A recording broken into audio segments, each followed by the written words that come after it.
Persuasion and manipulation are two very different things. The key difference lies in the intent of the person using the tools.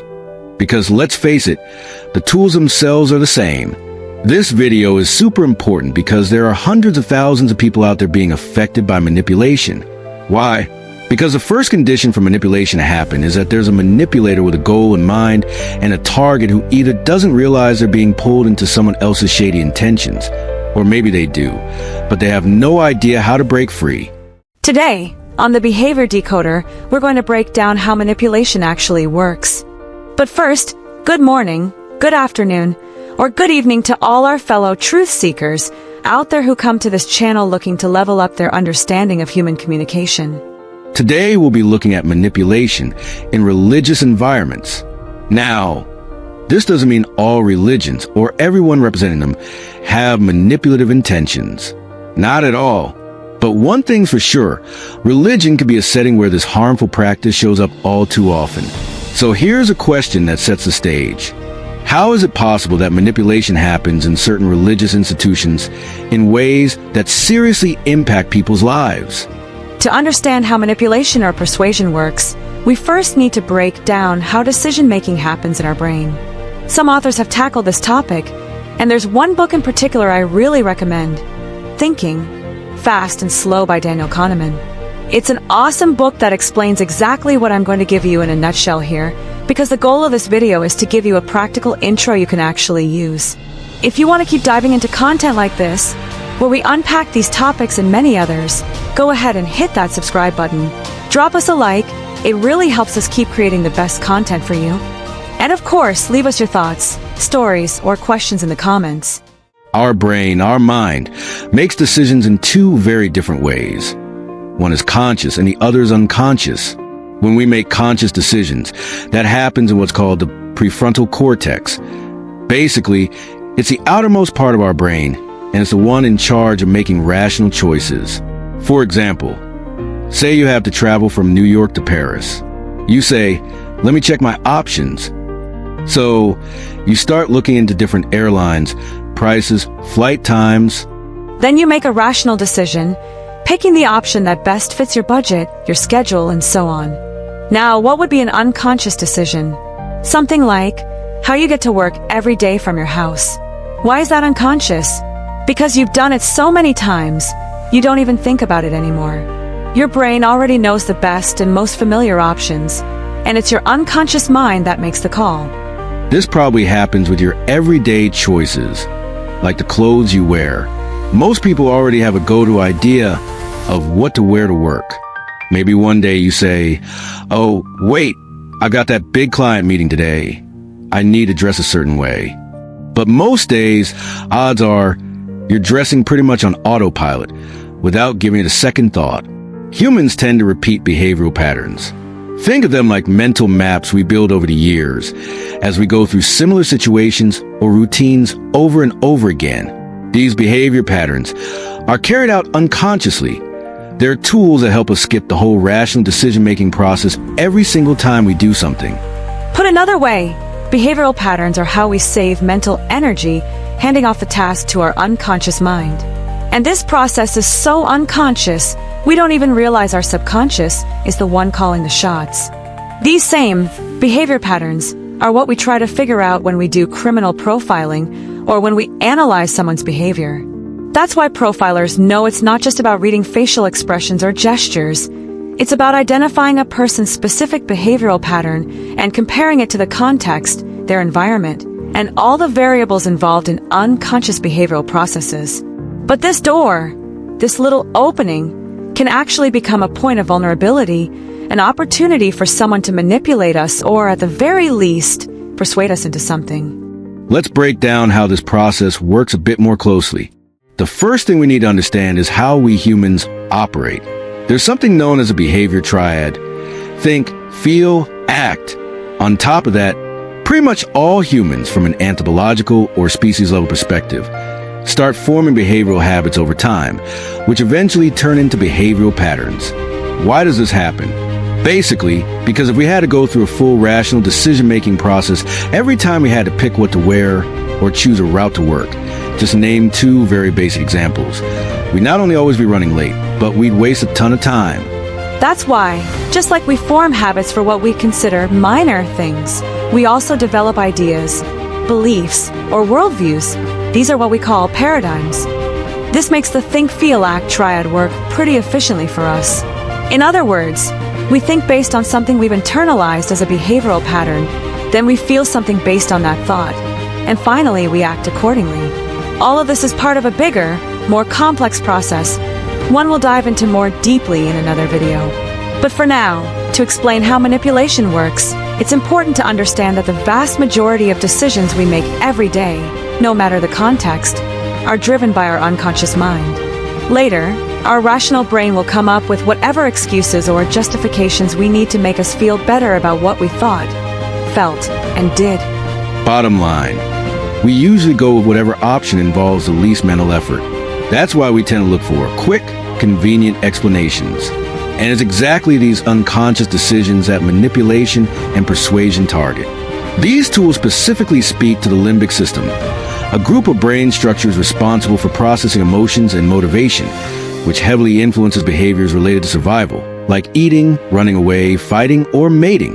This system, located deeper inside our brain, ends up being the riskiest and most dangerous part, because the limbic system makes way more decisions each day than the prefrontal neocortex.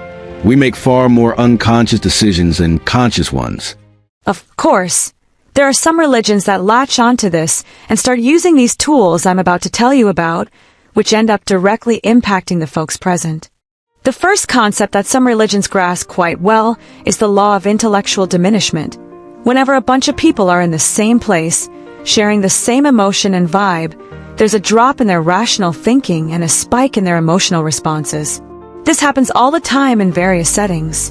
For instance, when you go to a concert, when a kid gets lost at the beach and instead of people thinking through the situation, they just start clapping. Or when you're at a game watching your favorite team, and you sing along to a chant that doesn't really align with your beliefs, but you go along with it because everyone else is singing, and you just don't have the capacity to reason through what you're doing. Religion, some, not all, really gets this whole concept of intellectual diminishment. Groups and crowds operate differently than individuals. It's a whole different ball game when you're trying to manipulate or persuade one-on-one versus dealing with a crowd. It's way easier to sway or manipulate the masses. There are countless instances where people are hired to act a certain way.